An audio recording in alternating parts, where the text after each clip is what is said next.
Hallo, Moje, Jodedach. Herzlich willkommen auf meinem kleinen, bescheidenen Kanal. Ich bin der Leo, schön, dass ihr eingeschaltet habt.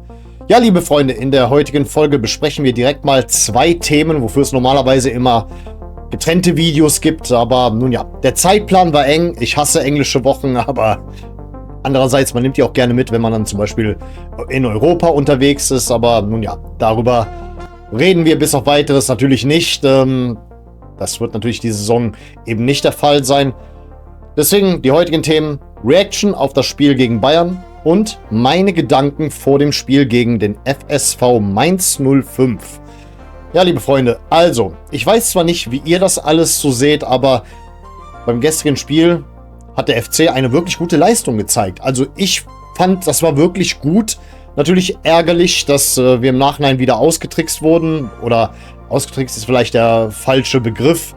Bis auf den schönen Trick da von Gnabry. Also so ein Schuss, das ist wirklich... Wenn du es kannst, dann kannst du es halt.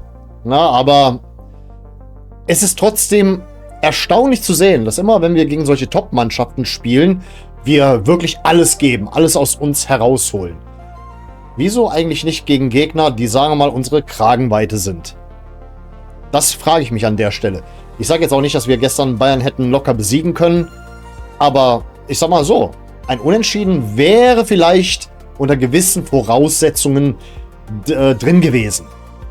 Zur Halbzeit sind wir ja auch mit einem Unentschieden in die Pause gegangen, mit einem 1-1 und sogar geführt haben wir.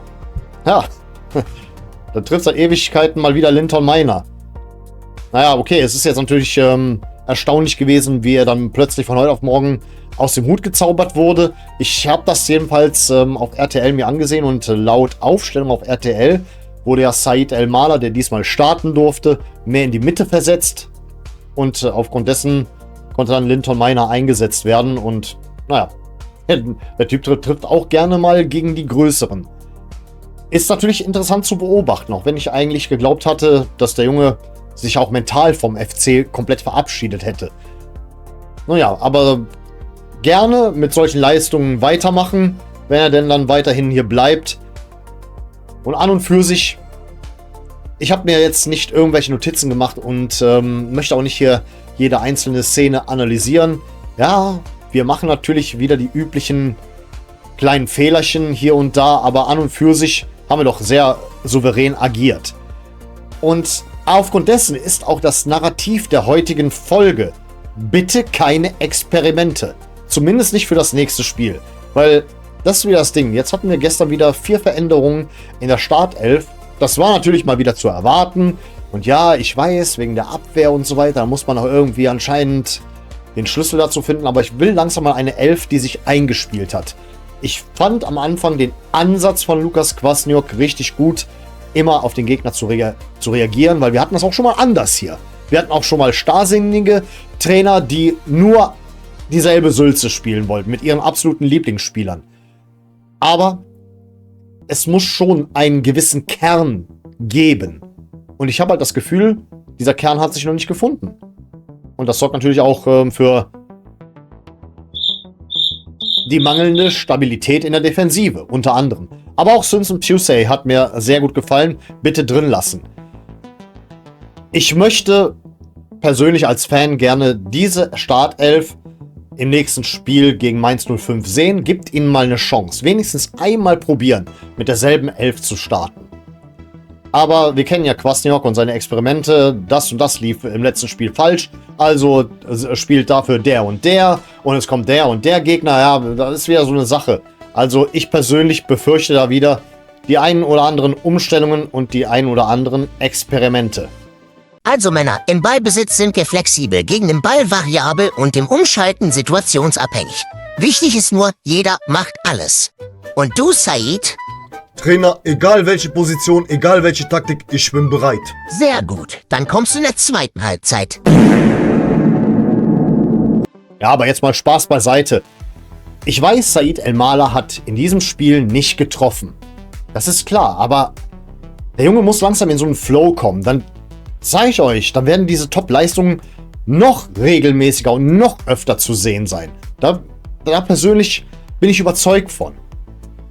Ich finde einfach, das verunsichert die Spieler, wenn du jedes Mal irgendwie eine komplett, also gefühlt komplett neue Startelf auf den Platz bringst. Wenigstens einmal ausprobieren. Bitte für dieses Spiel keine Experimente. Lass sie starten. Ja, wir haben nicht gewonnen. Wir haben nicht mal unentschieden gespielt. Aber wir haben eine respektable Leistung erbracht. Und ich denke mal, das könnte die Jungs motivieren, daran anzuknüpfen. Es ist ein Versuch wert. Je nachdem, wie lange wir noch überhaupt Lukas Kwasniok hier als Trainer haben.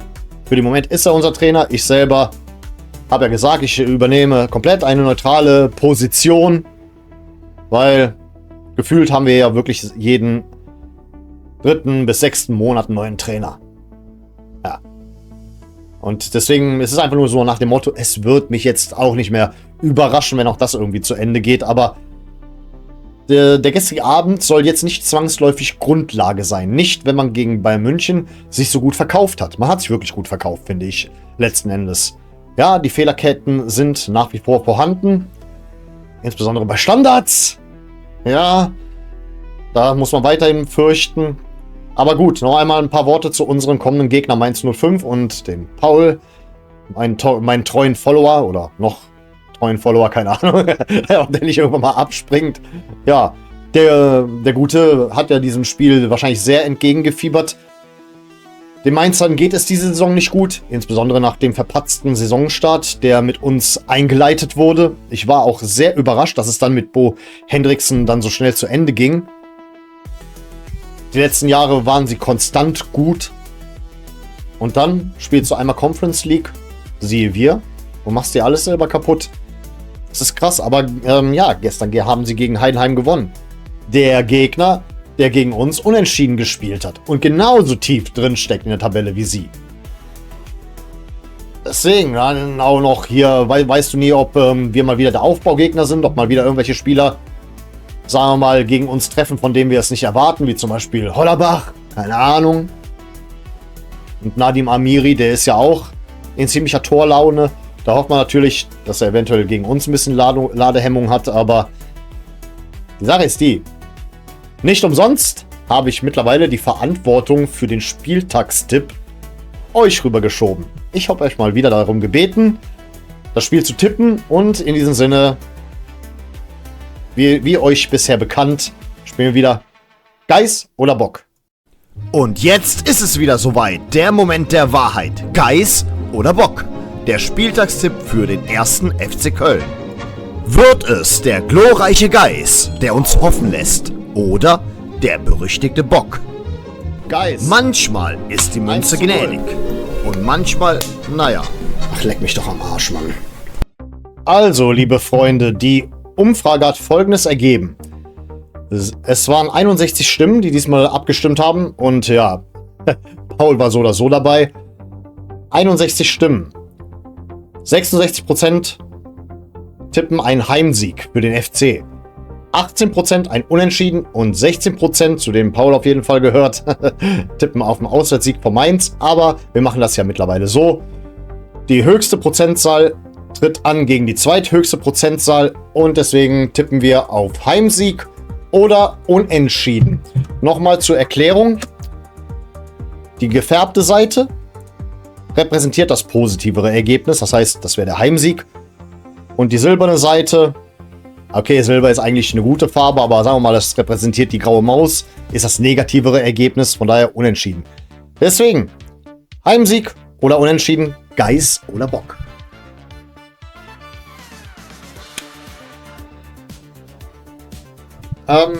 Ja, das wäre jetzt nicht so toll. Jetzt nicht so toll. Unentschieden. Also, das wäre ganz und gar nicht gut, aber...